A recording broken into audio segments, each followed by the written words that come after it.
जब देखो तब मुझे यहाँ सब ऑर्डर ही दिया करते हैं। कोई कहता है ज़्यादा मीठी चाय बना दो, कोई कहता है कम मीठी चाय बना दो, और कोई कहता है हमको रोटी बना दो, कोई कहता है पराठे बना दो। मुझे तो समझ ही नहीं आता, जब से शादी करके आई हूँ तब से इन लोग की फरमाइश ही कर रही हूँ। अरे क्या हो गया? किस बात पे इतना बड़बड़ा रही हो? कौन सी बात हो गई जो इतना सुबह से लगी हुई हो? अरे मैं क्या बताऊँ, सुबह सुबह से सब की फरमाइश तो लगी रहती है इस घर में।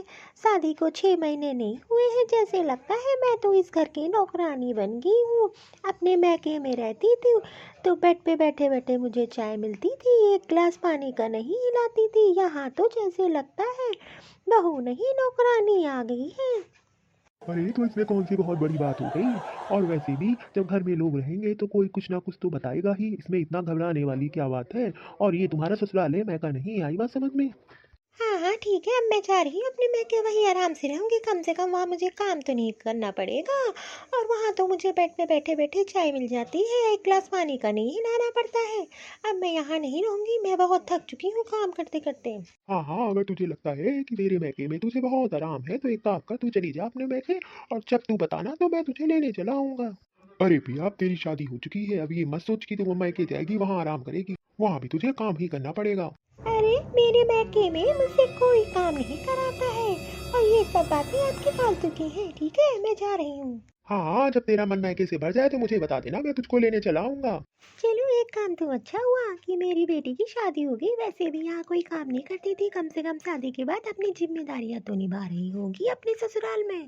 यहाँ रहती थी तो एक गिलास पानी का नहीं छूती थी, कम से कम ससुराल में तो अपनी जिम्मेदारियां निभा ले अच्छे से। अरे प्रिया, तुम कब आई? आजा बेटा बैठ। अरे प्रिया बेटा, तू तो मुझे बिना बताए चली आए, और दामाद जी नहीं आए क्या? अरे माँ, मैं ससुराल छोड़ के आई हूँ। अरे प्रिया बेटा, ऐसी कौन सी बात हो गई और तूने मुझे क्यों नहीं बताया? और तू ये कैसी बात कर रही है? ससुराल छोड़ के चली आई? अभी तो तेरी शादी के 6 महीना हुए भी नहीं, और तू मैके ऐसे चली आई बिना दामाद के? बता बेटा, क्या बात हो गई ऐसे अचानक? अरे माँ, मैं क्या बताऊँ, वहाँ तो ऐसा काम पड़ता है जैसे लगता है मैं तो बहू नहीं नौकरानी हूँ। और तो और सुबह सुबह मेरे सास ससुर बैठ जाते हैं, उनकी तो फरमाइश ही खत्म नहीं होती है। ऊपर से ननंद रानी, उनको कॉलेज जाना रहता है तो हर दिन उनकी नई नई फरमाइश रहती है। आखिर करूँ तो करूँ क्या?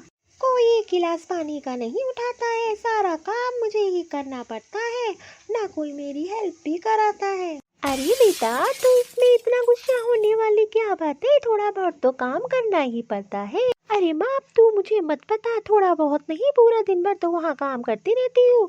मैं तो रमेश को बोलकर आ गई हूँ कि मैं अब नहीं आने वाली हूँ ससुराल। अरे दीदी, आप अचानक बिना बताए आ गई, क्या हो गया? कोई दिक्कत है क्या? हाँ हाँ, मैं अपना ससुराल छोड़ के हमेशा के लिए मैके आ गई हूँ, अब मैं यहीं रहूंगी। अच्छा दीदी, क्या बात हो गई, इतनी गुस्से में हो? ऐसी कौन सी बात हो गई जो आप ससुराल छोड़ के मैके चली आई हो? अभी तो आपकी शादी के 6 महीना भी नहीं हुए, इतनी बड़ी कौन सी बात हो गई? अरे भाभी, क्या बताऊँ, वहाँ तो मुझे सबने नौकरानी समझ रखा था, इसलिए मुझसे काम वाम तो इतना होता नहीं है। मैं सीधे अपने घर चली आई मैके, अब मैं यहाँ रहूंगी। अच्छा भाभी, एक काम करिए, मेरे लिए गर्मा गर्म आलू के पराठे बना दीजिए, भूख बहुत लगी है मुझे। अरे मम्मी, क्या हो गया? भाभी तो अभी तक पराठे नहीं बना के लाई। वैसे भी मुझे बहुत तेज नींद आ रही है, मैं तो सोच रही हूँ आराम करूंगी, पराठे खा लेती तो चली जाती अपने रूम में आराम करती। ठीक है मम्मी, मैं देख के आती हूँ भाभी को।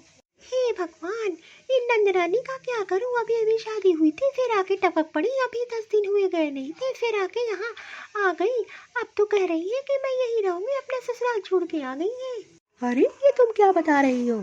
और ऊपर से मुझे बता रही है कि भाभी मेरे लिए पराठे बना दो। वैसे ही घर में इतने सारे काम रहते हैं, अब इनका भी मैं बोझा संभालूं, और मैं भाभी का कब तक बोझ ढोती रहूंगी? मैं कोई नौकरानी थोड़ी ना हूँ जो हमेशा मुझे ऑर्डर पे ऑर्डर दिया करती है। अरे तुम हो पागल, अगर प्रिया आ गई है तो वो तुम्हारी काम में हेल्प करा देगी। वैसे भी तुम अकेले काम किया करती हो दिन भर, अगर थोड़ा बहुत है वो भी करा देगी। अरे इतने परेशान होने की क्या जरूरत है? अब तो तुम दोनों लोग मिलकर काम कर लेना। और वैसे भी प्रिया की शादी हो चुकी है, अब यहाँ रहना होगा तो उसको भी काम करवाना होगा। अच्छा चलो, एक काम करो, तुमको घुमाने ले चल रहा था, आज मेरी छुट्टी है तो मैं तुझको घुमा लाता हूँ, मॉल चलते हैं। अब एक काम करो, जल्दी चलो, प्रिया है सारा काम घर का संभाल लेगी, बड़ी आराम से शाम में हम लोग घूम कर आया जाएगा। अरे वाह, ये बात तो आपने एकदम सही कही, मैंने तो ये दिमाग लगाया ही नहीं। ये बात तो सही कह रहे हो कि प्रिया रहेगी, कम से कम घर का काम ही तो करेगी। मैंने थोड़ा दिमाग कम लगाया। अरे अब चलो, नहीं तो देर हो जाएगी। मैंने तो सोचा ही नहीं था कि भाभी भैया मेरे बारे में ऐसा सोचते हैं। अरे प्रिया, क्या हो गया? तुम तो भाभी से पराठा बनवाने के लिए गई थी, इतना दुखी दुखी होकर क्यों आई हो? अरे माँ, मैं क्या बताऊँ, लगता है भाभी भैया को मेरा यहाँ आना पसंद नहीं है, और जो है फालतू में मैं यहाँ आ गई। मुझे क्या लगा था कि मेरे आने से इन लोग को प्रॉब्लम होगी। अरे माँ, मुझे आज पता चल गया, मैका शादी से पहले होता है, शादी के बाद मैका का कुछ नहीं होता है। अरे माँ। हाँ हाँ बेटा, बोल, क्या बात है? अरे माँ, मैं सोच रहा था आज मेरी ऑफिस की छुट्टी है तो मैं इसको कहीं घुमा लेता हूँ। वैसे भी घर के कामों में इतना बिजी रहती है बेचारी, कहीं बाहर नहीं जा पाती है, और वैसे भी अब तो प्रिया आ गई है, घर का सारा काम संभाल लेगी। अरे भैया, आपने ऐसा कैसे सोच लिया? मैं यहाँ काम करने के लिए थोड़ी ना आई हूँ। अरे प्रिया, मैंने इसमें क्या गलत बोल दिया? शादी के पहले की बात अलग थी, अभी की बात अलग है। अगर यहाँ रहना है तो काम तो करना ही पड़ेगा। अरे आप लोग टेंशन क्यों लेते हो? मुझे काम करना होगा तो मैं ससुराल में करूँगी, यहाँ क्यों करूँ? इससे अच्छा तो मैं अपने ससुराल ही चली जाऊँ। मुझे क्या पता था यहाँ आ जाऊँगी तो आप लोग को दिक्कत हो जाएगी। अरे मुझे ये नहीं पता था कि आप लोग इतनी जल्दी बदल जाओगे। आज मुझे पता चल गया, लड़कियां शादी के बाद पराई हो जाती हैं, उनका कोई घर नहीं होता है। अरे मैं तो जा रही हूँ, मैं एक सेकंड यहाँ नहीं रुकने वाली। इससे अच्छा मैं अपने ससुराल में पड़ी रहूंगी, लेकिन मैं यहाँ दोबारा नहीं आऊंगी। अरे पिया बेटा, इसमें गुस्सा आने वाली कोई बात नहीं है। शादी के बाद तो थोड़ा बहुत तो काम करना ही पड़ता है। अब ये सोचो कि तुमको आराम मिले, तो ऐसा नहीं होता है। और तेरा भैया तो एकदम सही कह रहा है, यहाँ रहोगी, थोड़ी बहुत हेल्प भी करा लोगी तो इसमें तुम यहाँ की नौकरानी थोड़ी ना हो गई, ये तो तुम्हारा भी तो घर है। तेरी भाभी तो सुबह से शाम तक काम करती रहती है, वो तो कोई शिकायत नहीं करती है। मेरी मान बेटा, अपनी ससुराल वापस चली जा, शादी के बाद ससुराल में रहना ज़्यादा ही अच्छा होता है। अरे माँ, मुझे सब पता है, मैंने रमेश जी को बुला लिया है, मैं वापस ससुराल जा रही हूँ। आज मुझे पता चल गया, शादी के पहले और शादी के बाद लड़कियों की लाइफ अलग ही हो जाती है।